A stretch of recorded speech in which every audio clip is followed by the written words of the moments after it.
霍顯森準備由霍氏集團嘅佑安公益基金專項戶口撥出1000萬元嗰陣，電腦屏幕突然彈出4個字：餘額不足。會議室入面，財務總監個表情即刻僵住。霍氏明明已經為呢筆公益款預留咗資金，專項戶口卻突然無法轉賬。霍顯森盯住個屏幕，眼神一點一點冷咗落嚟。10分鐘後，資訊保安部經理成頭大汗咁趕嚟匯報：霍總，專項資金冇唔見，系統收到2份異常報告之後，自動暫停咗轉賬，仲將相關資金鎖入集團內部嘅託管戶口。提交報告嗰2部終端用嘅係同一個校園網絡出口，登記地點係星星樹幼稚園。會議室入邊即刻一片死寂。保安部經理吞咗啖口水，又調出園方核實身份之後提供嘅2張入園證件相。相入面個男仔抿住嘴，神情冷靜到好似縮細版嘅霍顯森。旁邊個女仔紮住丸子頭，笑得甜甜地，卻有一雙同佢幾乎一模一樣嘅眼睛。霍顯森望住嗰2張相，突然激到笑咗。保安部經理壓低聲補充：2部終端嘅備註分別係糖包1號同糖包2號。霍顯森挨住椅背，手指輕輕敲住台面。5年嚟，從來冇人敢掂霍氏嘅資金系統。第一次令佢轉賬失敗嘅人，竟然嚟自一間幼稚園。更加荒謬嘅係，嗰2個細路唔係同佢得3分相似，只要將證件箱放大，成個會議室嘅人都睇得出，佢哋同霍顯森有關係。財務總監一邊抹冷汗，一邊問：霍總，會唔會有人特登攞細路嘅相做掩護？霍顯森冇回答，目光停喺監護人一欄嗰個名上面。江彤見到呢個名嗰一刻，佢成個人都僵住。會議室入邊嘅空氣好似突然凍咗落嚟。何特坐企喺旁邊，塊面亦都變晒色。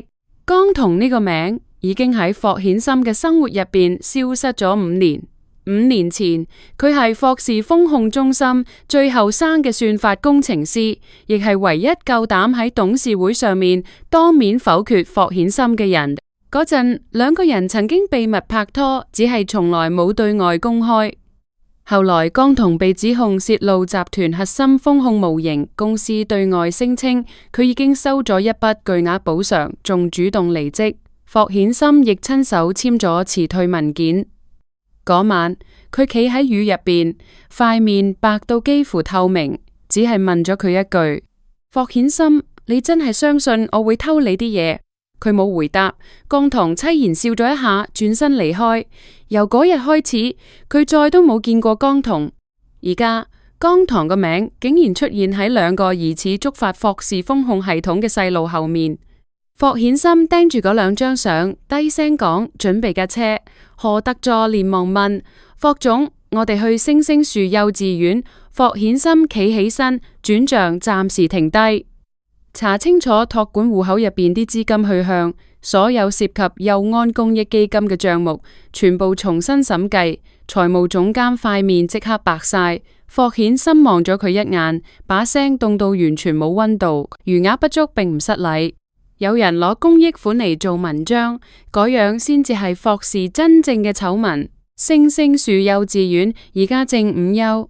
霍顯森趕到嗰陣，園長嚇到差啲連茶杯都跌落地。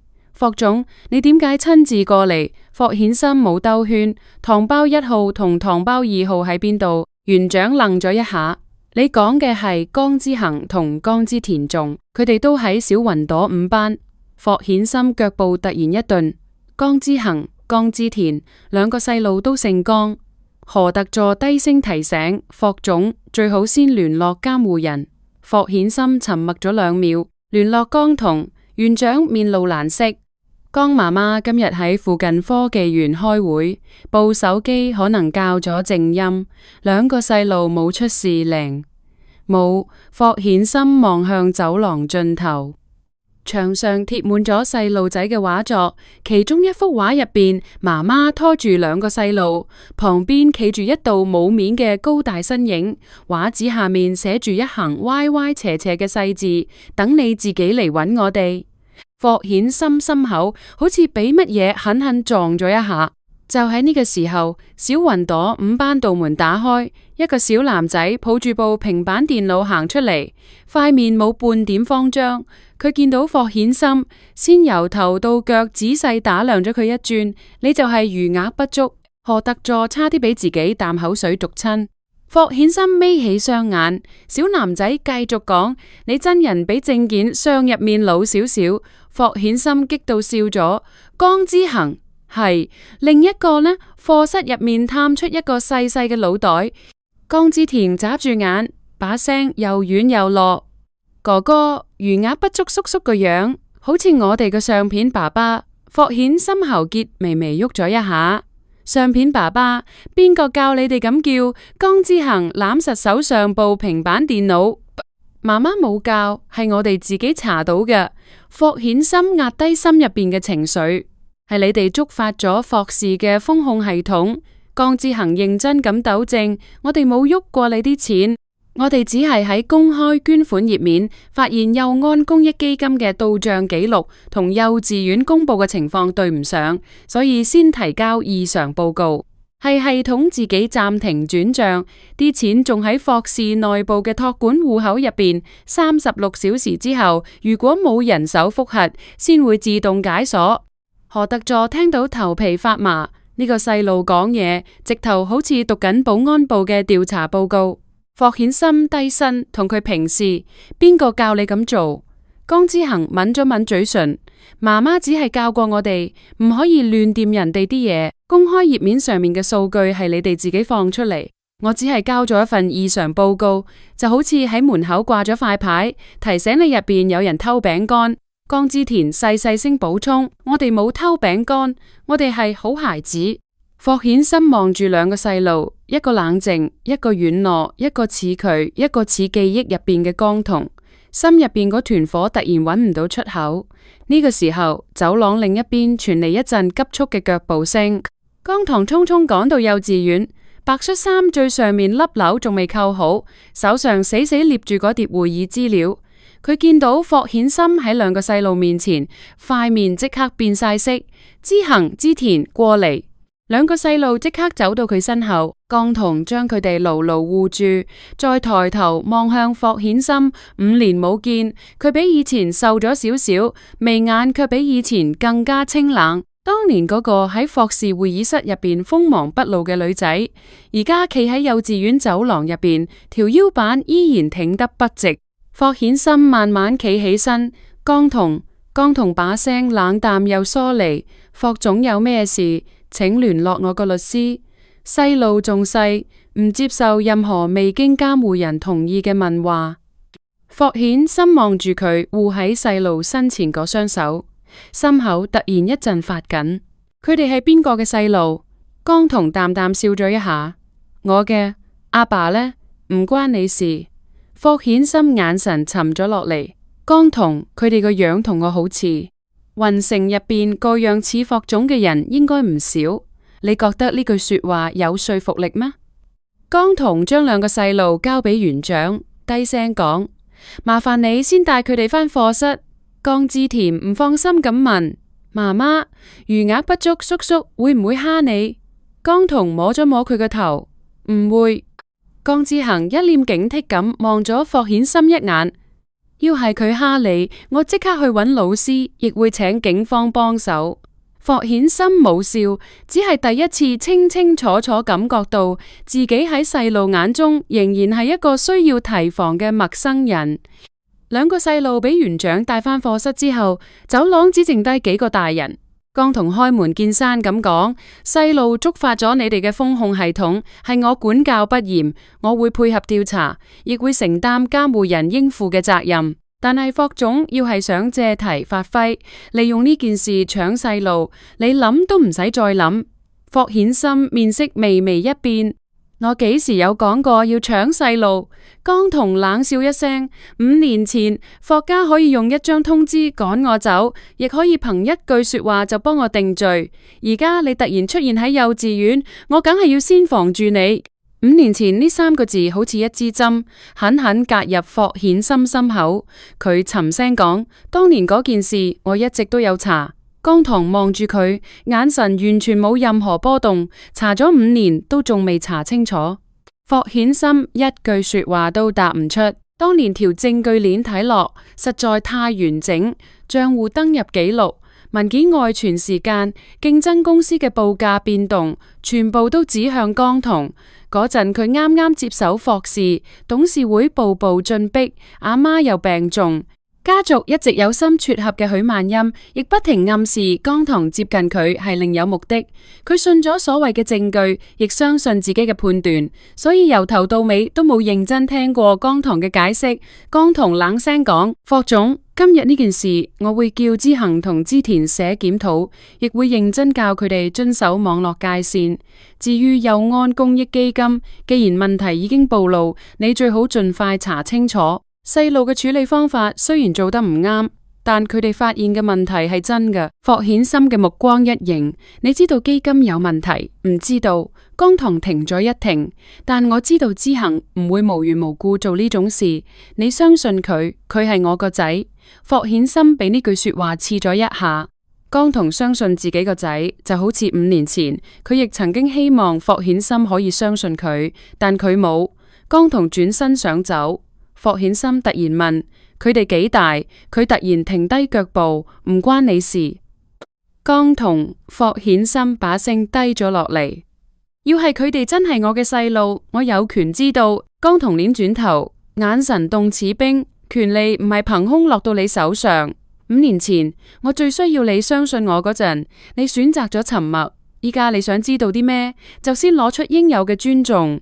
佢行入課室，帶住2個細路離開。霍顯森企喺走廊，第一次覺得自己好似一個徹底嘅局外人。何特助小心翼翼答問：霍總，要唔要安排親子鑑定？霍顯森冷冷望咗佢一眼，未經江棠同意，邊個夠膽私下掂細路一條頭髮？即刻同我滾出霍氏！何特助即刻點頭，明白。霍顯森低頭望住部手機，安全部又傳嚟審計結果。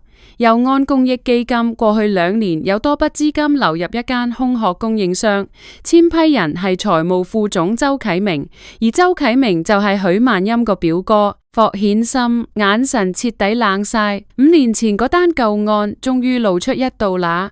江棠帶住2個細路返到公寓時，已經係夜晚8點。佢冇發火，只係叫2個細路並排坐喺飯台前面。江之田低住頭，小手緊緊住3角。江之恒睇落好鎮定，耳仔尖卻已經紅晒。江棠將2杯暖牛奶放到佢哋面前，講啦。江之恒先開口：我冇偷錢，我知，我亦冇破壞系統。咁你有冇未經允許用媽媽留喺平板入邊嘅安全檢測工具查看你本來唔應存取嘅數據接口？江之恒沉默咗。江棠望住個仔：之恒，發現問題可話俾媽媽知，亦可揾老師、幼稚園或警方幫手，仲可以經公開投訴渠道提交線索，但唔可以因為自己聰明就覺得可以繞過規矩。江之恒眼圈紅咗，但係基金啲錢係俾幼稚園共用課室用。園長話筆捐款一直未到賬，小雨嘅聽力輔助設備亦未裝好，我查到嗰筆錢俾人轉走咗。江之田細聲幫哥哥解釋：哥哥唔係壞孩子。江棠心口一軟。星星樹幼稚園有一個共融教育班，小雨係聽障兒童。佑安公益基金本來承諾為呢個班配備一批聽力輔助設備，但筆款項遲遲都未到位。之恒平時說話唔多，但係就好關心同學。佢大概係由老師同家長嘅對話入邊聽到呢件事，先會偷偷查詢公開嘅捐款進度。後來又用平板入邊江棠為咗教學示範而安裝嘅檢測工具，驗證霍氏公開記錄同幼稚園實際到賬情況之間嘅差異。最後誤觸咗系統嘅自動凍結機制。江棠低身握住個仔隻手，媽媽知道你想幫小雨，但一片好心唔可以代替規矩。你今日做嘅事，要係俾壞人利用，唔單止會傷害你自己，亦會令媽媽擔心。江之恒終於流低眼淚，我只係想爸爸自己嚟揾我哋。江彤呼吸頓時一滯，江之田亦喊咗，媽媽對唔住，我同哥哥見到其他小朋友都有爸爸嚟接，哥哥話我哋爸爸可能蕩失路，所以要留一個好大嘅路牌俾佢。江棠眼眶一陣酸，呢幾年佢從來冇喺兩個細路面前講過霍顯森一句壞話，只係話俾佢哋知爸爸喺一個好遠嘅地方，根本唔知道佢哋存在。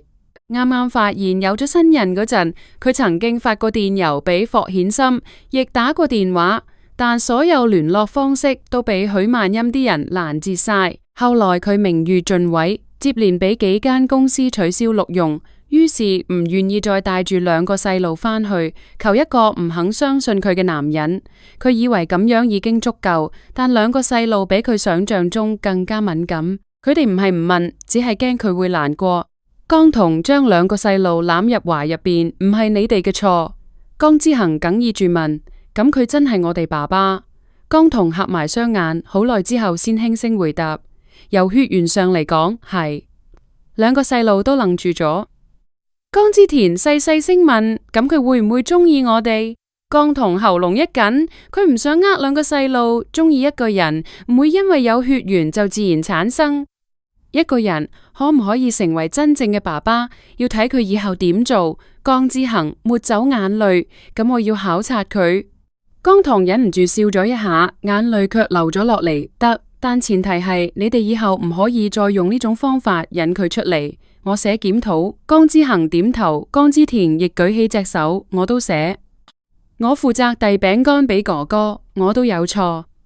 江棠俾佢逗到又心酸又想笑。同一時間，霍氏頂樓燈火通明，霍顯森坐喺會議室主位，面前擺住佑安公益基金3年以嚟嘅全部資金流水。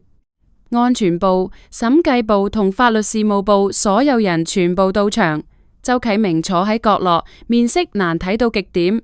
佢夾硬頂住解釋：霍總，基金款經供應商流轉係正常程序。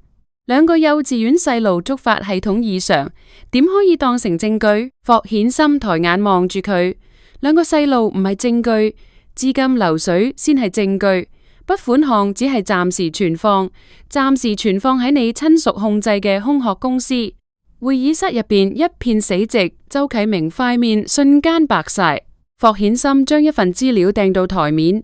呢間公司成立咗2年，註冊地址只係一間冇人嘅辦公室，實際控制人又同許家有關係。周啟明，你俾我解釋清楚。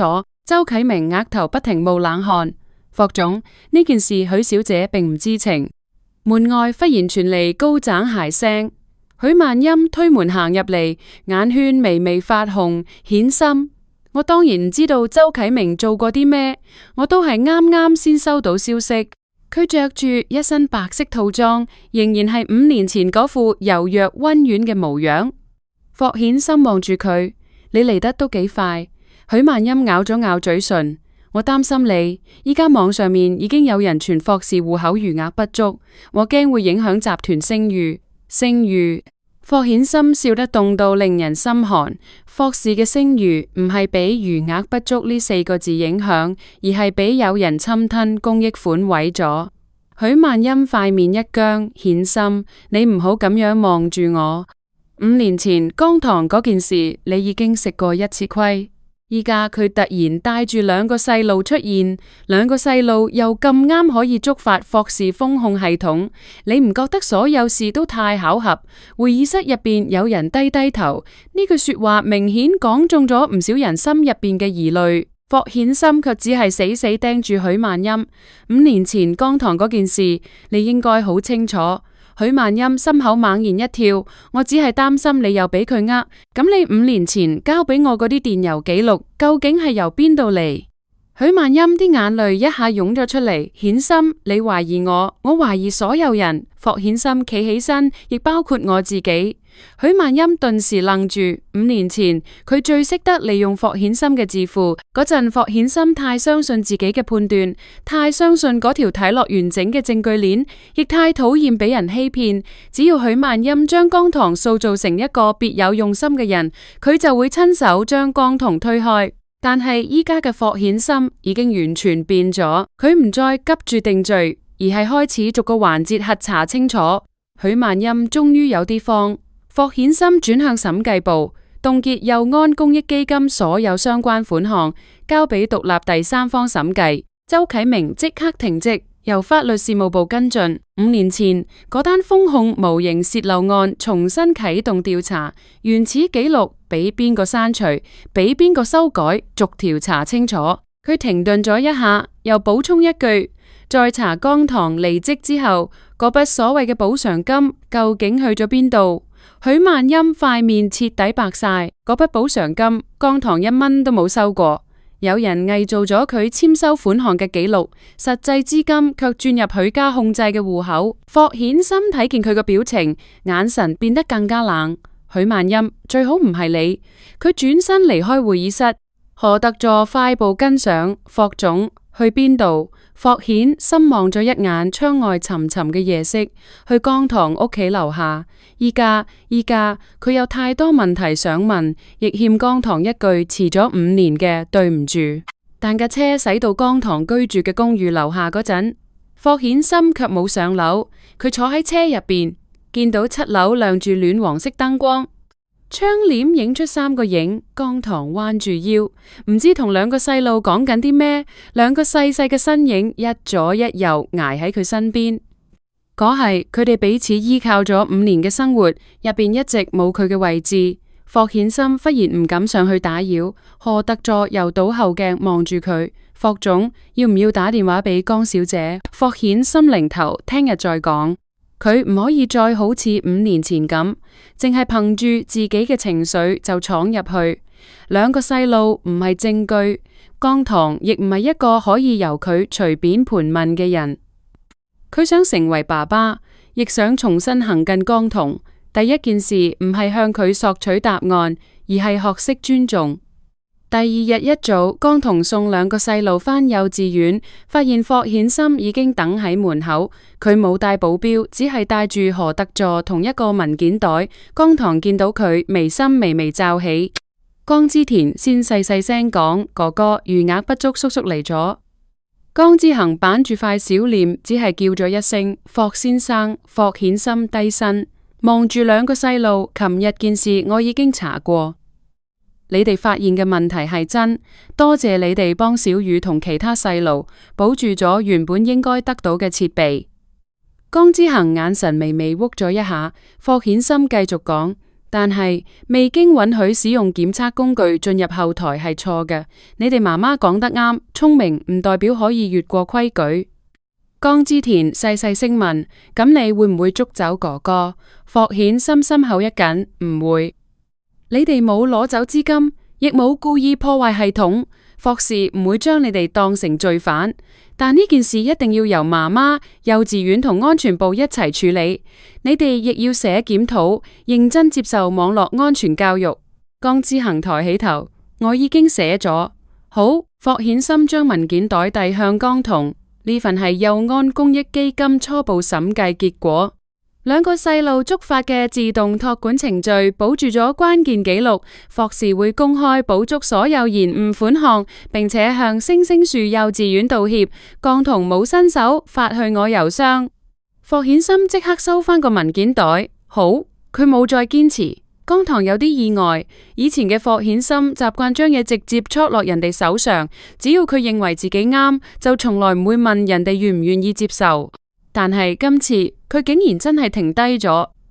2個細路行入幼稚園之後，江棠轉身望住霍顯森。霍總仲有事？霍顯森低聲講：我想知道2個細路嘅事，但係我唔會私底下攞樣本，亦唔會繞過你。你想做親子鑑定？想，但係前提係你同意。如果我唔同意，咁我等江童望咗佢好耐，霍顯森，你幾時學識等？霍顯森喉結微微喐咗一下，5年前冇學識，所以失去咗好多。江童冇俾呢句說話打動，佢只係好平靜咁講：我可以同意做鑑定，但結果出嚟唔代表你自動擁有爸爸身份。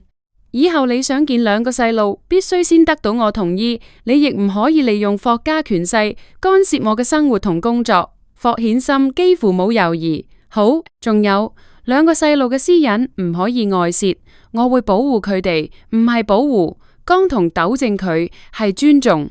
霍顯森靜咗一靜，隨即點頭。尊重。鑑定安排喺正規機構進行，江童全程都喺場。霍顯森冇私底下攞樣本，更加冇誘導2個細路提早叫佢爸爸，只係好似一個普通成年人咁配合成個程序。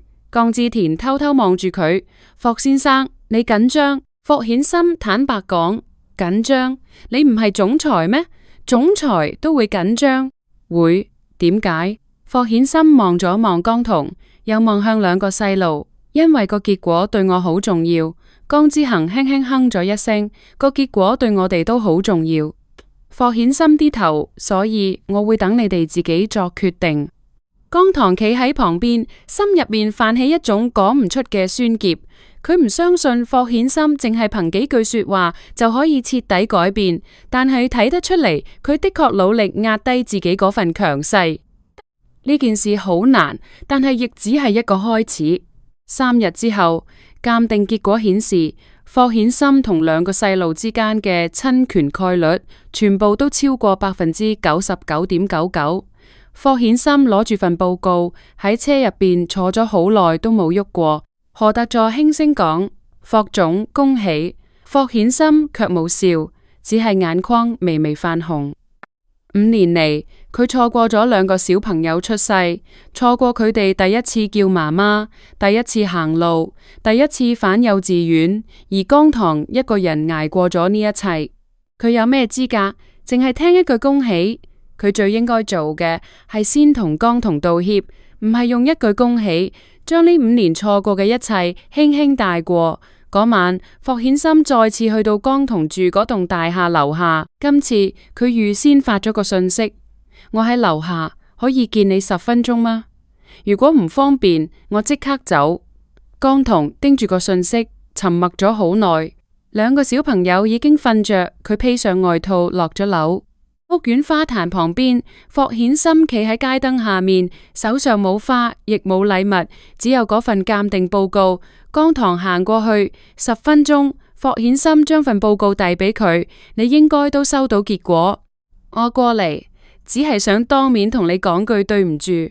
江童冇接話，只係安靜望住佢，等佢將遲咗5年嘅說話講完。霍顯森把聲低啞。對唔住，5年前冇相信你，對唔住，唔知道小朋友存在，亦對唔住，要你一個人將佢哋養大。江棠望住佢，霍顯森，道歉唔係鎖匙，開唔到所有門。我知道你而家後悔係因為小朋友生得似你，定係因為終於發現當年冤枉咗我，2樣都有。霍顯森冇避重就輕，見到小朋友嗰陣，我的確失控咗。查到舊案嘅漏洞之後，我更加後悔。呢一次佢冇再為自己揾任何借口。江童，我唔敢求你原諒，但係我會查清5年前所有事情，令被掩蓋嘅真相重新公開。江棠眼底終於有一絲波動。我嘅清白唔係你俾㗎。霍顯森低聲講，係，清白本來就屬於你，我只係遲到咗。遲到嘅人冇資格要求人哋等，所以我唔會要求你原諒。佢認真望住佢，我只係想求一個機會，俾我以小朋友爸爸嘅身份學習點樣接近佢哋。你可以定規矩，我全部遵守。江童冇即刻回答。夜風吹過，佢諗起呢5年每一個夜晚，之田發燒嗰陣，佢一個人抱住個女去急症室。之恒第一次問爸爸喺邊嗰陣，佢只可以喺廚房擰轉身抹眼淚。佢唔係冇恨過，但仇恨冇辦法代小朋友回答佢哋爸爸究竟係邊個。佢最後開口，每個星期六下晝2個鐘，地點由我決定，唔可以遲到，唔可以帶霍家其他人，唔可以買貴重禮物，亦唔可以令小朋友覺得你係用錢補償佢哋。霍顯森眼底一亮，又好快壓住情緒。好，喺佢哋主動叫你爸爸之前，你唔可以逼佢哋。好，如果你令佢哋失望，我會即刻停止見面。好，每一條規矩佢都答得毫不猶豫。江棠望住佢，冷聲提醒霍顯森，呢個係考察，唔係一家團聚。霍顯森啲頭，我知道。第一次見面嘅地點係兒童圖書館。霍顯森提早20分鐘到，着得比簽100億合約嗰陣仲正式。何特助望住佢手上本繪本，忍完又忍，最後都係提醒佢：霍總，去兒童圖書館唔使着3件頭西裝。霍顯森低頭望咗一眼，會嚇親佢哋，可能會似嚟收購圖書館。霍顯森沉默咗2秒，叫司機送一件灰色冷衫外套過嚟。江棠帶住小朋友到嗰陣，見到佢坐喺兒童區張細凳上，2條長腿冇位擺，手上仲拎住一本小熊揾爸爸，畫面有啲滑稽。江之田雙眼一亮：霍先生，你都中意睇小熊？霍顯森認真回答：我學緊。江之恒抱住雙手問：學點樣做爸爸？霍顯森坦然點頭，係。江之恒反而俾佢嘅坦白整到一時冇嘢講。江彤坐喺旁邊冇插手，霍顯森亦冇急住親近2個小朋友，只係陪佢哋睇繪本、砌拼圖。江之田問乜，佢就認真答乜。江之恒故意出咗條難題：如果公司開會同幼稚園親子活動撞時間，你會揀邊個？霍顯森回答：預早調整工作去參加親子活動。江之恒繼續追問：如果真係調整唔到呢？霍顯森沉默咗一陣，咁我會預先話俾你知，認真道歉，再補翻一個你願意嘅時間，但我唔會明明做唔到，仲你話自己一定會嚟，最後又突然消失。江之恒望咗佢好耐，低聲講：你最好記住。我記住咗。2個鐘結束之後，霍顯森冇再逗留。江之田拎住佢送嗰張普通書籤，細聲同媽媽講：霍先生今日冇亂使錢。江彤忍住笑。江之恒補充：亦冇遲到，暫定60分。霍顯森聽到之後，竟然認真問：滿分係幾多？100分，低過80分唔可以叫爸爸。我會努力，語氣認真得好似答應一份最重要嘅合約。江彤望住呢一幕，心口好似俾暖水燙咗一下。佢提醒自己唔可以輕易心軟，但小朋友面上嘅期待唔到人。至於霍顯森嘅改變究竟真定假，仲要交俾時間證明。調查進展得好快，又按公益基金嘅問題好快牽出周啟明。為咗自保，周啟明交出一份5年前嘅電郵轉發記錄。記錄顯示，當年用嚟登入江棠賬號向外傳送封控模型嘅設備，其實係霍氏內部一部後備伺服器。相關權限由周啟明審批，最後使用者就係許萬欽嘅助理。競爭公司當年收到嘅模型文件，亦唔係江棠負責嘅最終版本，而係一份俾人改過嘅測試稿。嗰份測試稿原本係江棠用嚟證明系統有漏洞嘅材料，佢一早提醒過風險，但有人反過嚟利用呢份材料，將佢偽造成江棠泄密嘅證據。霍顯森睇到完整報告嗰陣，塊面凍得嚇人，手上份報告亦被佢捏到微微起皺。何特助低聲匯報：霍總，許萬欽試圖出境，警方已經通知邊境檢查部門依法截住佢。佢要求見你，叫佢去會議室。1個鐘之後，許萬欽坐喺霍氏頂層會議室，面色蒼白。顯森，我承認當年係我妒忌江彤，我驚你中意佢，但係我真係冇諗過會害到佢咁慘。周啟明佢哋話，只要令佢離開雲城就夠。霍顯森冷冷望住佢，佢馱住2個小朋友離開雲城，接連俾幾間公司取消錄用，職業明星差啲被毀，咁都叫冇咁慘。許曼欽喊咗起嚟，我唔知道佢有咗新人。如果你一早知道，只會做得更加狠。許曼欽嘅喊聲突然停低。霍顯森將證據推到佢面前，你叫助理刪走江棠嘅申訴電郵，偽造補償金，簽收記錄，仲買通獵頭公司，截斷佢揾工嘅渠道。許曼欽，你唔係一時糊塗，而係每一步都計算過。許曼欽面上嗰份柔弱終於碎裂，佢握緊雙手，冷笑講：咁又點？如果你當年肯相信佢，我會成功咩？霍顯森，真正逼走佢嘅人係你。會議室一片死寂，何特助塊面亦變咗，霍顯森卻冇反駁，沉默咗好耐之後，佢平靜咁講：你講得啱。許曼欽愣住，霍顯森企起身，所以我唔會淨係追究你。我亦會為自己嘅錯付出代價。佢連轉身望向法律事務部負責人，所有證據即刻移交警方同檢察機關。霍氏同步公開5年前內部調查嘅錯誤，恢復江棠名譽，並且依法承擔賠償責任。賠償方案必須由江棠本人同佢嘅律師決定。任何人都唔可以繞過律師，私下聯絡或者施壓。許曼欽徹底慌咗，顯森，你唔可以咁樣對我。許家同霍家仲有咁多合作。霍顯森冷聲講：所有合作一併接受合規審查。許曼欽俾警方帶走嗰陣崩潰大喊，霍顯森卻冇再望佢一眼。佢企喺落地玻璃窗前，諗起5年前江棠企喺雨入邊問佢：你真係相信我會偷你嘅嘢？當時佢選擇沉默，而家佢終於明白，嗰份沉默比任何指責更加傷人。霍氏公開聲明發出嗰日，網上議論紛紛。5年前江棠洩密案徹底反轉，霍氏公開道歉，由案公益基金嘅資金問題亦牽出舊案真相。更加令人意外嘅係，最早發現基金記錄異常嘅，竟然係星星樹幼稚園嗰2個小朋友。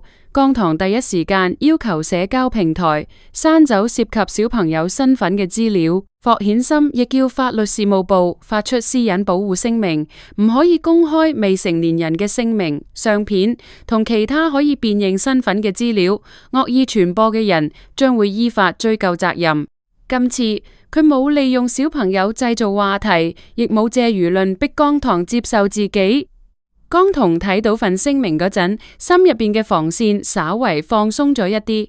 真正嘅公開道歉就發生喺霍氏年度技術同合規大會。霍顯森原本只需要宣布風控系統升級，但係佢當住集團高層、合作方同傳媒面前親自行上台。今日我要先為5年前一宗錯誤道歉。全場冇人出聲，所有目光都落喺佢身上，台下瞬間安靜。江棠坐喺第一排，今次佢係霍氏正式邀請嘅外部安全顧問。佢原本唔想出席，但霍顯森話呢場道歉應該公開發生，而唔係只留喺私下，所以佢最後答應咗。霍顯森望向江棠，江棠女士曾經係霍氏風控中心嘅核心成員。5年前，霍氏內部調查出現嚴重失誤，管理層喺證據被改動嘅情況下，錯誤認定佢洩露商業機密，令佢嘅職業聲譽同人生受到嚴重傷害。作為當時簽名嘅人，我有不可推卸嘅責任。台下有人倒抽一口冷氣。霍顯森繼續講：我喺呢度向江棠女士鄭重道歉。霍氏會恢復佢全部名譽，依法承擔相應嘅法律同經濟責任。同時，霍氏會建立獨立嘅員工申訴覆核機制，避免任何人再次因為權力同偏見而被輕易定罪。講完，佢深深鞠咗一躬。呢個鞠躬唔係做俾傳媒睇，而係鄭重咁俾江棠。江棠坐喺台下，眼眶發熱，但冇流眼淚。佢等呢一日等咗5年，卻唔覺得自己嘅清白係霍顯森還俾佢。佢心入邊其實一清二楚，清白從來都屬於佢。霍顯森只係終於搬開擋喺真相前面嘅錯誤。主持人邀請江棠上台。佢冇準備長篇發言，只係拎起米高峰，聲音清楚又平靜。我接受霍士公開糾正錯誤，但接受唔代表遺忘。5年前嘅事令我明白，一個系統再精密，如果掌握系統嘅人帶住偏見，仍然可能傷害無辜嘅人。佢望向台下，所以我今日返嚟唔係為咗證明自己冇錯，因為我從來冇錯。我返嚟係希望以後每一個被指控嘅人都有解釋、申訴同接受獨立覆核嘅權利。掌聲響起，霍顯森企喺旁邊望住佢，眼底全係愧疚同敬意。呢一刻，佢唔只係霍顯森嘅舊愛，亦唔只係2個小朋友嘅媽媽，佢係江彤，係嗰個曾經被冤枉但始終冇被壓垮嘅專業人士。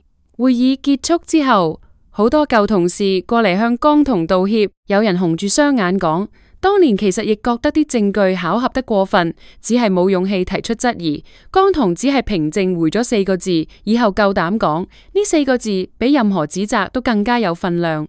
霍顯森企喺唔遠處，冇打擾佢，直到人群散去，佢先行過嚟，多謝你願意出席。江彤望住佢，我唔係為你而嚟，我知道，我係為5年前嘅自己而嚟。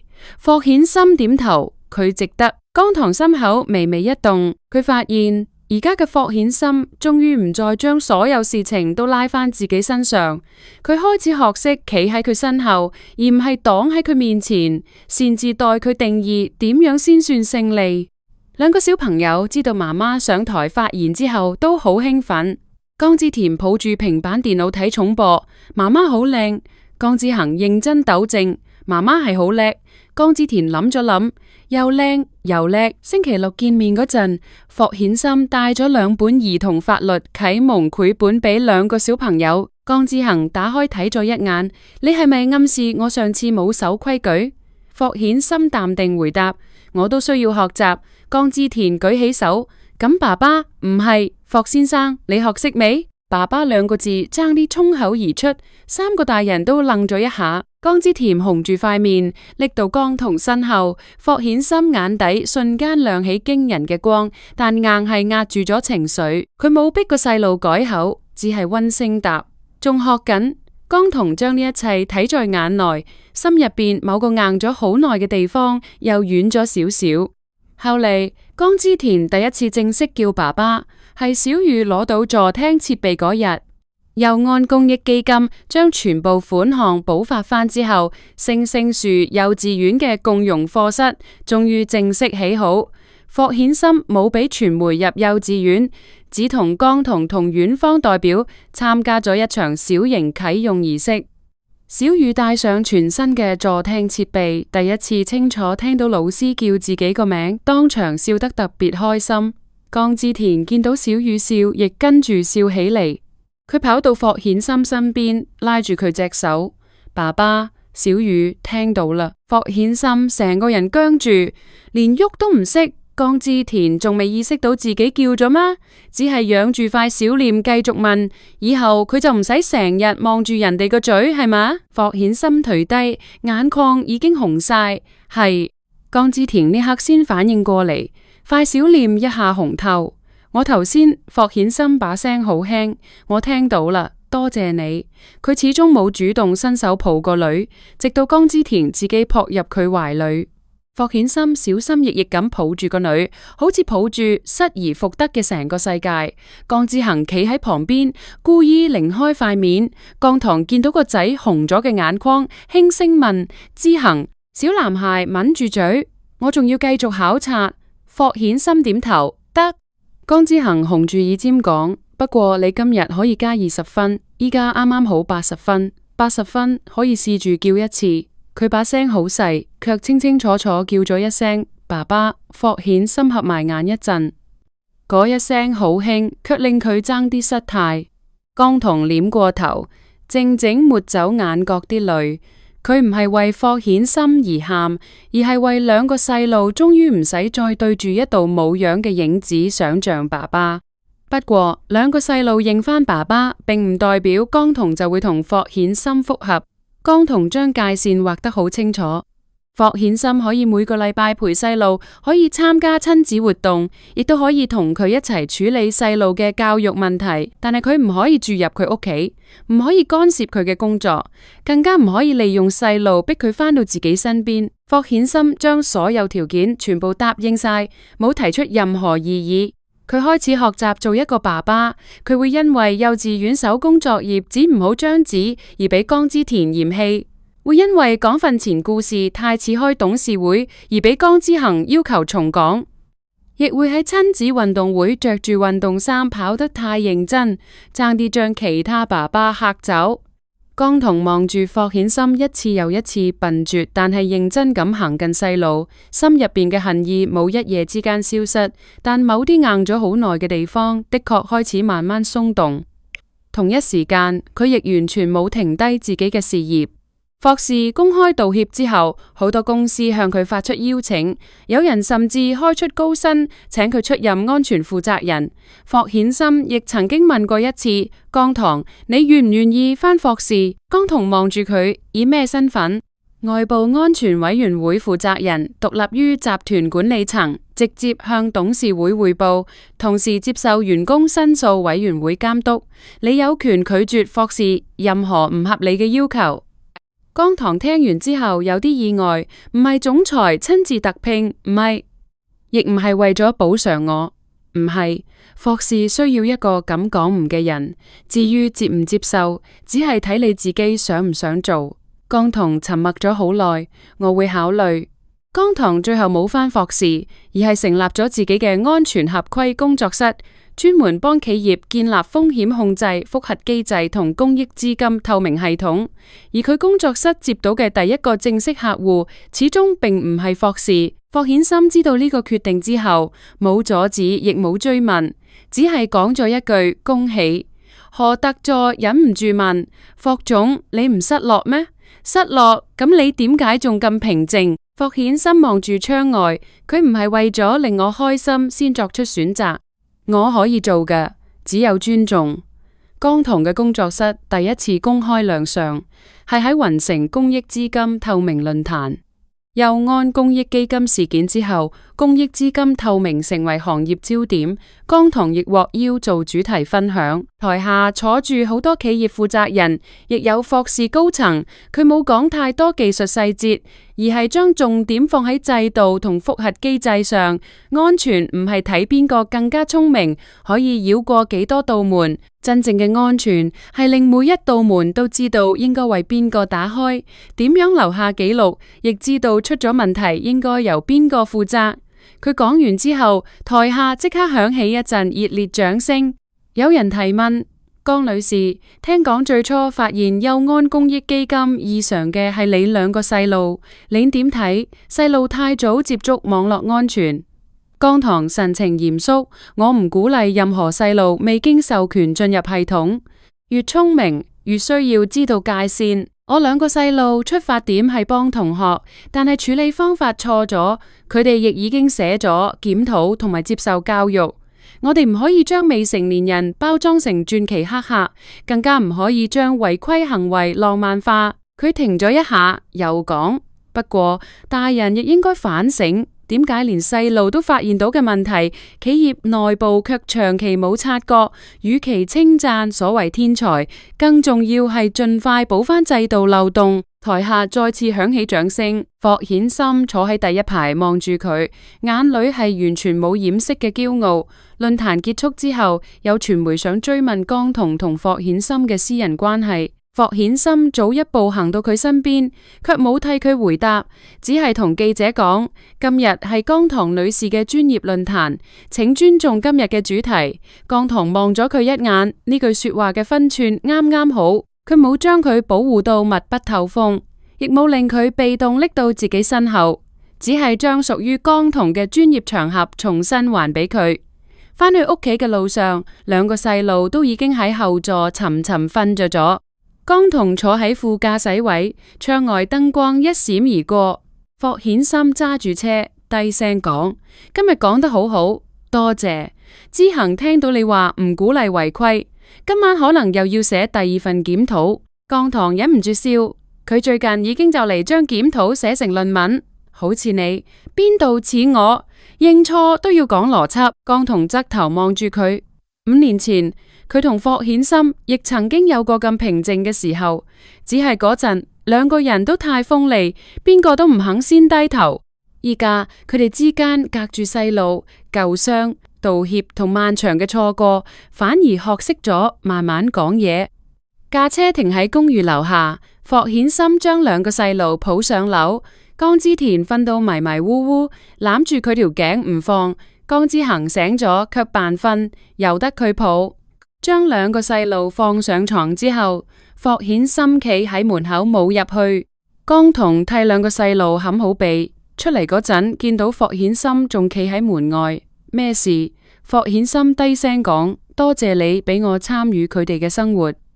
江童雲上兒童防盜門，呢個係細路自己嘅選擇，亦係你用行動爭取翻嚟嘅機會。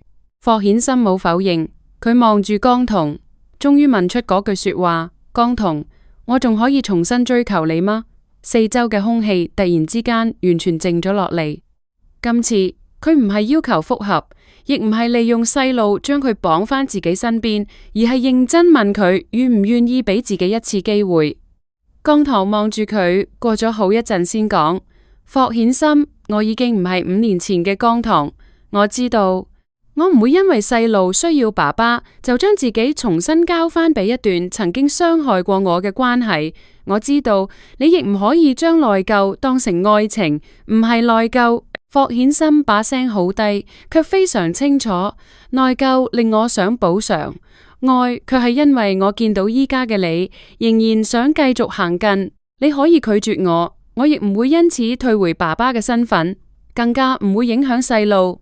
江童沉默咗好耐，我需要時間。霍顯森眼底亮起一啲光，我等，唔好咁快講。你以前最唔識等，所以依家開始學。江童擰開塊面，先由樓下等起，唔准上嚟得太密。霍顯森終於笑咗。好，霍顯森開始重新追求佢之後，做每一件事都比學做爸爸嗰陣更加小心謹慎。佢唔送昂貴禮物，只係將江童工作室可能需要嘅行業合規資料整理好，傳去佢電郵，再加上一句：如果用唔着，唔使勉強。佢唔會突然出現，而係事先問江童方唔方便。佢會陪兩個細路，卻絕對唔會叫細路幫手傳話。有一次，江之田問爸爸：你係咪想媽媽都中意你？霍顯森低認真回答：係，但呢個係爸爸自己嘅事，唔可以叫你幫手。點解？因為媽媽唔係任務，佢有權自己決定接唔接受我。江之恒喺旁邊點頭，加5分。霍顯森認真道謝，多謝。江童企喺廚房門口，見到呢一幕，嘴角不自覺咁彎咗一下。佢唔想咁早承認，但霍顯森的確越嚟越唔似以前嗰個只相信自己判斷嘅男人。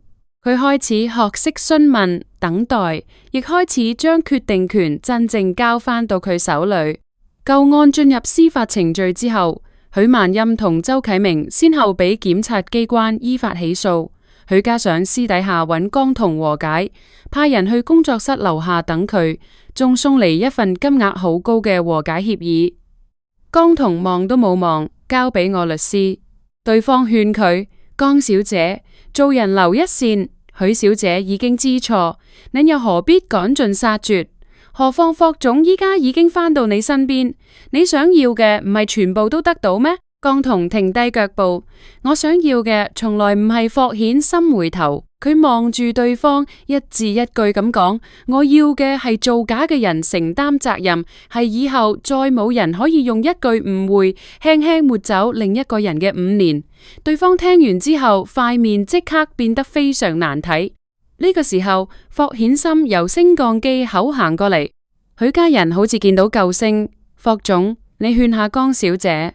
大家都係舊相識，冇必要將件事鬧到法院。霍顯森望向江童，需要我講嘢嗎？江童搖頭，唔需要。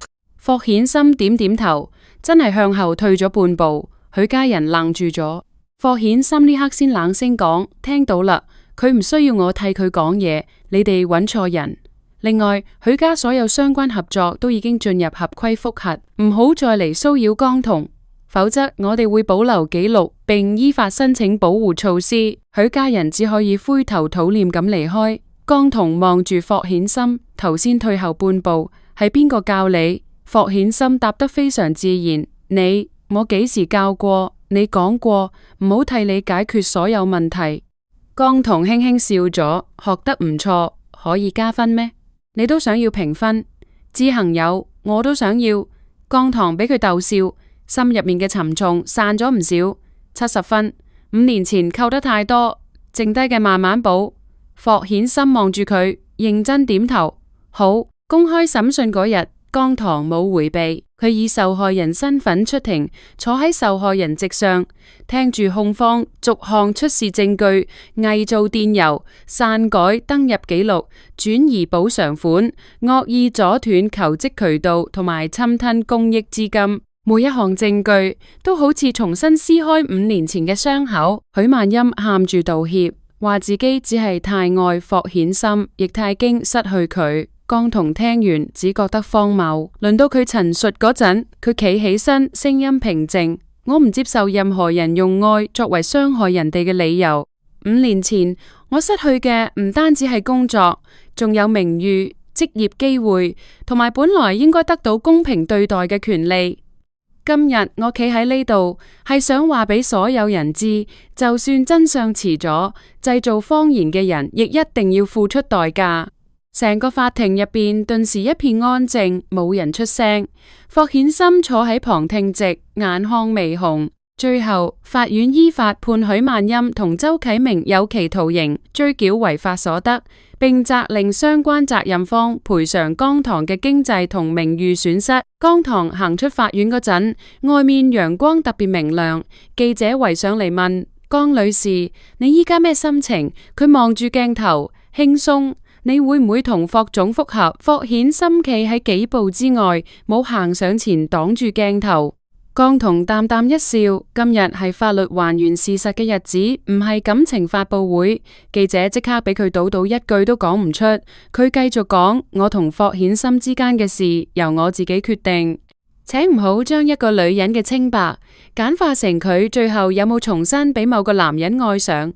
呢段訪問好快成為網上熱話，好多女性都留言話江童講出咗佢哋一直想講嘅說話。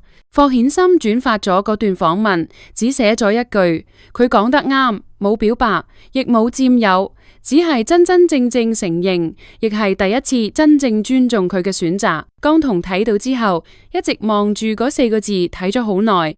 5年前，佢最需要嘅就係呢4個字。雖然遲咗，但呢個遲到嘅人終於冇再搶走佢講說話嘅權利。2個小朋友越嚟越習慣霍顯森嘅存在。周末佢會帶佢哋去科技館講解展品之前，仲會先問江童自己係咪講得太深。江之田中意畫畫，佢就陪個女坐喺地下填顏色。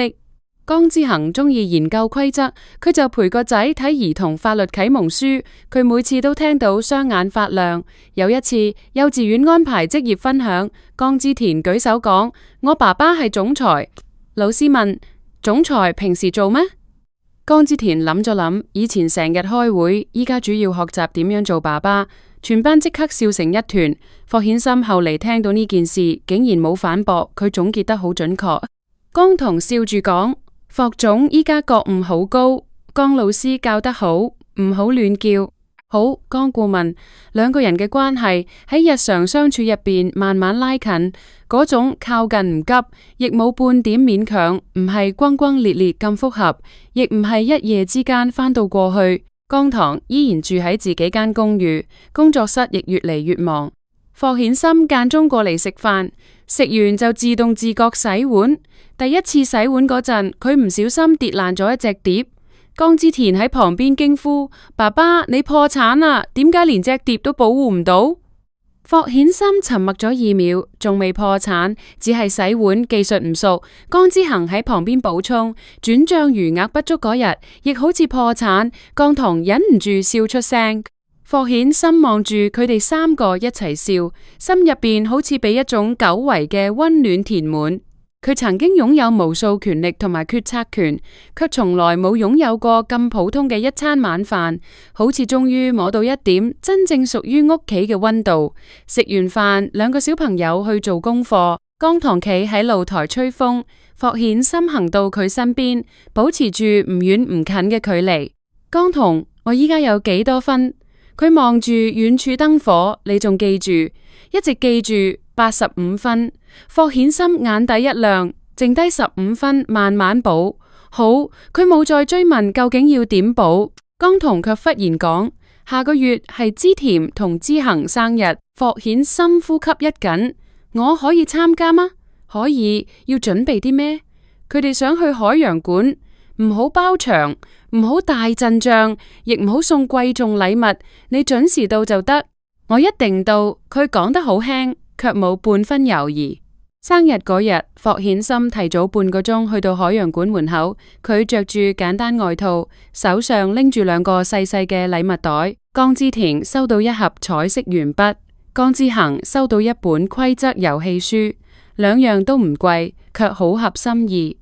兩個小朋友開心到雙眼發亮。喺海洋館入邊，江之婷拉住霍顯森去睇水母，江之恒就一本正經咁向佢解釋鯨魚點解唔係魚。霍顯森聽得比參加董事會仲認真。下晝4點，海豚表演結束，廣播傳出生日祝福。呢個唔係霍顯森安排嘅盛大驚喜，而係江棠事先按照普通遊客流程登記嘅祝福。熒幕上出現兩個小朋友嘅名，祝江之恒、江之田6歲生日快樂。霍顯森望住嗰行字，眼眶發熱。6歲，佢錯過咗之前5次生日，今次終於在場。兩個小朋友一齊吹熄細蛋糕上面嘅蠟燭。江之田許願，希望媽媽每日都開心。江之恒就希望爸爸繼續遵守規則。霍顯森低聲講：我會。江棠望住佢哋，心裏嗰度緊閉咗好耐嘅門，終於靜靜打開咗一道罅。返屋企途中，兩個小朋友喺後座瞓着咗。江棠坐喺副駕駛位，忽然講：霍顯森，下個星期六唔使去圖書館啦。佢心裏一沉，點解？嚟屋企食飯啦。霍顯森揸住軚，盤隻手微微收緊。江棠望住窗外，聲音好輕。呢個唔代表復合，只係小朋友過完生日，都希望你以後可以留耐一陣。我明白。霍顯森停咗一下，我亦希望。江棠冇再講嘢，車入面嘅空氣卻忽然溫柔起嚟。後來霍顯森去公寓嘅次數漸漸多咗，但依然嚴格遵守規則。嗰份小心，江棠一直睇喺眼內。每次嚟之前，佢都會先發信息；離開之前，亦會問係咪要順便將垃圾拎落樓。江棠工作忙嗰陣，佢會陪小朋友做功課。小朋友瞓咗之後，佢亦唔會越界，只係喺客廳等江棠忙完。有時遞一杯暖水俾佢，有時幫佢將第2日要用嘅資料按照時間順序整理好。有一日深夜，江棠熄咗電腦，見到佢坐喺梳化瞓着咗。茶几上放住一張紙，上面係佢寫俾自己嘅清單：唔好替江棠作決定，唔好用小朋友施壓，唔好將補償當愛情，準時到，洗碗嗰陣拎穩隻碟。江棠望住最後一項，忍唔住笑咗。笑住笑住，眼眶卻慢慢發熱。佢曾經以為霍顯森呢種人永遠唔會低頭，但依家嘅佢唔係做俾人睇，而係真係改變緊。佢嘅改變唔再靠承諾，而係落喺每日細節入邊。江棠拎起一張毛氈，輕輕冚喺佢身上。霍顯森醒咗，眼神仲有啲茫然。幾點啦？11點半，我應該走啦。佢即刻坐起身。江棠望住佢，已經太夜，你可以瞓客房。霍顯森呆住。江棠面開面，唔好誤會，只係客房。霍顯森低聲笑咗。我知道嗰一晚霍顯森瞓喺客房，倚門之前，江棠聽到佢講晚安，江棠。佢企喺走廊，隔咗好耐，先輕聲回一句晚安。佢哋嘅關係唔係喺某一日突然恢復，而係好似冰雪咁一點一點融化。先係霍顯森可以留低食飯，再係小朋友習慣佢周末留喺屋企。後來江童出差嗰陣，亦會主動將小朋友嘅接送安排發俾佢。再後來，江童開完會，定係先去食啲嘢，見到霍顯森喺樓下等佢，竟然冇拒絕上車。車裏邊好靜。霍顯森問：返公寓定係先去食啲嘢？江童靠住座椅，輕聲講：返屋企。說話一出口，佢自己亦呆咗一下。霍顯森冇追問，只係平靜回答：好，返屋企。嗰一刻，江童忽然明白，佢唔係返去過去，而係選擇一個全新嘅家。半年後，江童嘅工作室同霍氏一齊完成公益資金透明系統試點。公開驗收會上，所有資金流向、審批節點同受益機構回應都可以獨立查詢。星星樹幼稚園亦成為第一批受益單位。小雨媽媽喺現場發言嗰陣幾次哽咽，佢話小朋友依家已經肯主動同同學講嘢，台下唔少人都紅咗眼。江童坐喺第一排，兩個小朋友坐喺佢身邊。江之恒細聲講：媽媽，呢個比觸發佢戶口風險監控更有用。江童摸咗摸個仔個頭，係，制度永遠比衝動更有用。霍顯森聽到之後低聲補充：不過亦要多謝你當初令我哋睇到問題。江之恒望住佢：咁你哋以後要自己睇好。好，驗收會結束之後，霍顯森上台發言，佢冇將全部功勞攬晒落霍氏身上。呢個系統嘅建立起點並唔光彩，佢源於霍氏內部失職，亦源於兩個小朋友用錯誤方式指出問題。我哋今日要做嘅唔係美化錯誤，而係令錯誤真正俾制度修正。佢望向江童，多謝江童女士同佢嘅團隊，令霍氏學識咩先係真正透明。掌聲響起，江童起身行上台，同霍顯森握手。台下媒體紛紛影相，有人大聲問：霍總，你同江女士依家係咩關係？霍顯森冇搶住回答，而係望向江童。江童拎住米，輕輕笑咗一下。我哋係合作夥伴，亦係小朋友嘅父母。全場靜晒。佢停咗一陣，又補充，亦係兩個重新學習點樣相愛嘅人。霍顯森眼神猛然一震，掌聲同驚呼聲同時響起。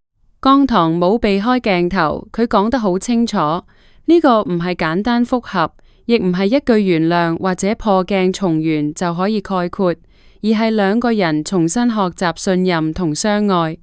霍顯森接過支咪，聲音有啲沙啞。我會繼續學。嗰晚，兩個小朋友興奮到好夜都唔肯瞓。江之田抱住玩偶問媽媽：重新學習相愛係咪代表你亦中意爸爸？江童俾佢問到耳尖發熱。江之恒一臉認真提醒：田田唔好吹，媽媽有選擇權。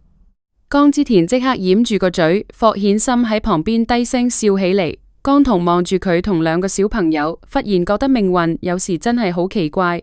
最初係兩個小朋友用錯誤方式將霍顯森引過嚟，後嚟卻係所有人一齊學識愛唔可以繞過規則，血緣唔可以繞過尊重，遲到嘅真相亦唔可以繞過應有代價。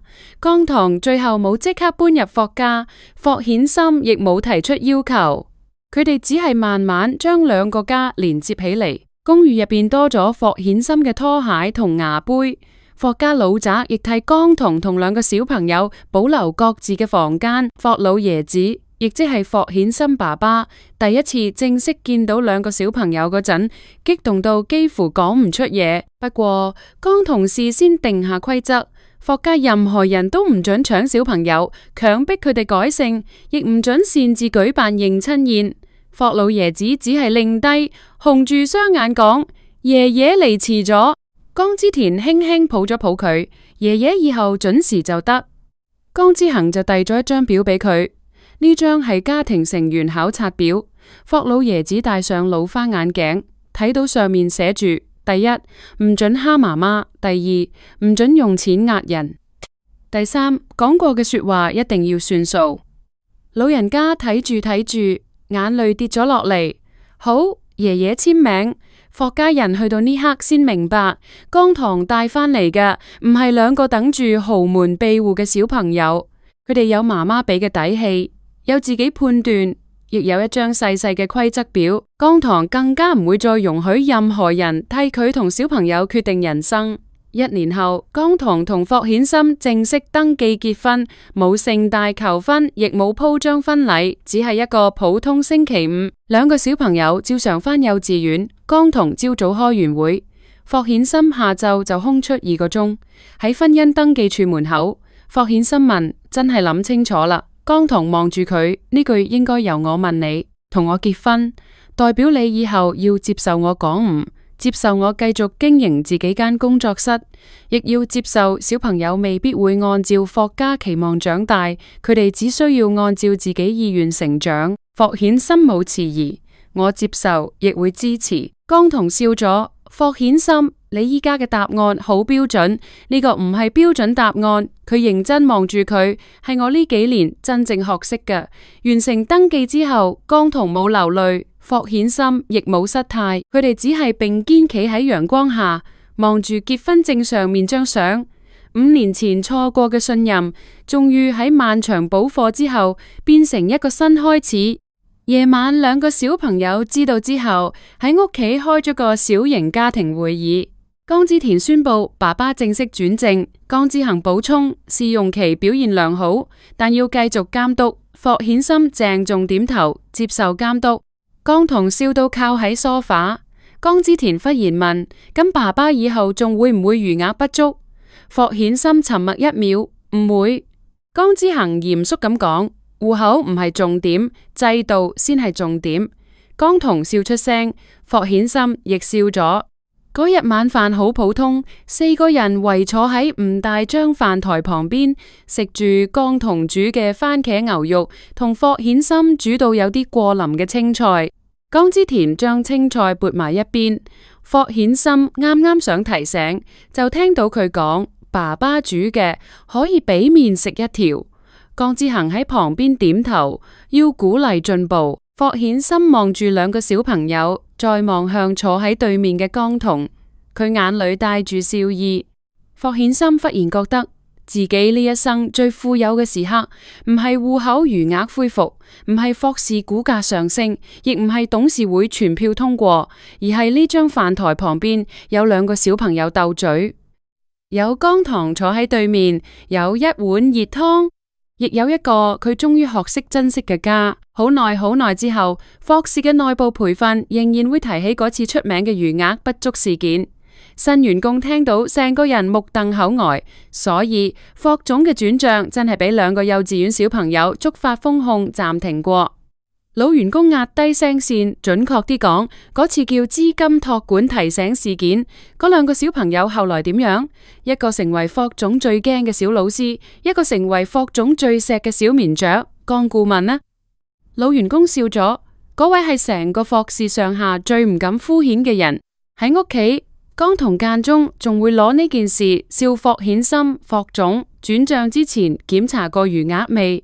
霍顯森每次都一定會好配合咁答：檢查過，家庭戶口餘額充足。江之田舉手問：愛心餘額啦？霍顯森望住個女，每日增值。江之恒皺起眉頭。呢個講法唔夠嚴謹，霍顯森即刻改口，咁就每日維護。江棠笑住搖頭，日子就咁繼續向前，冇再轟轟烈烈，卻足夠安穩踏實。江棠間工作室越做越大，幫好多企業建立公益資金透明系統。霍顯森仍然掌管霍氏，但每個星期都會固定留低時間陪屋企人。2個小朋友慢慢長大，唔再將爸爸當成一個冇面孔嘅影子。佢哋知道爸爸以前犯過好大嘅錯，亦用咗好耐去改。佢哋亦知道媽媽從來唔係俾爸爸拯救嘅人，媽媽係喺最艱難嗰陣保護佢哋，湊大佢哋，再次企返上台攞回清白嘅人。某個周末，星星樹幼稚園舉行畢業典禮，江之恒同江之田着住小禮服行上台，老師叫每個小朋友講一句畢業願望。江之田攞住咪高峰，甜甜咁講：我希望以後所有小朋友嘅爸爸媽媽都遵守規則。台下即刻笑成一片。江之恒認真補充，仲要有證據意識。台下笑得更加大聲。江棠無奈扶額，霍顯森就拍掌拍得特別認真。畢業典禮完咗之後，一家四口企喺幼稚園門口影相。園長攞住相機講：之恒、之甜，笑一笑。兩個小朋友企喺中間，江棠同霍顯森企喺兩邊。鏡頭定格嗰一刻，霍顯森忽然諗起最初嗰兩張小證件相。當時佢坐喺霍氏會議室，望住兩張嘅陌生又熟悉嘅小面孔，俾佢哋激到笑，連說話都講唔出。佢原本以為自己查到嘅只係一次保安事件，後來先明白，嗰係命運將佢錯過咗嘅5年狠狠推到佢眼前。餘額不足令佢睇見霍氏制度嘅漏洞，兩個幼稚園小朋友令佢睇見自己從未參與過嘅人生，而江棠就令佢明白，愛一個人唔可以淨係靠後悔，更加要靠尊重、行動同長久嘅改變。影完相，江之甜跑過嚟拖住霍顯森隻手，爸爸返屋企食蛋糕。江之恒喺旁邊提醒，問咗媽媽先。霍顯森望向江棠，江棠笑咗笑，返屋企。陽光落喺佢哋身上，霍顯森拖住個女，江棠拖住個仔，4個人一齊行去嘅車嗰邊。今次冇誤會，冇審判，亦冇任何人被逼離開，只有一家人終於喺漫長嘅錯過之後，學識並肩向前行。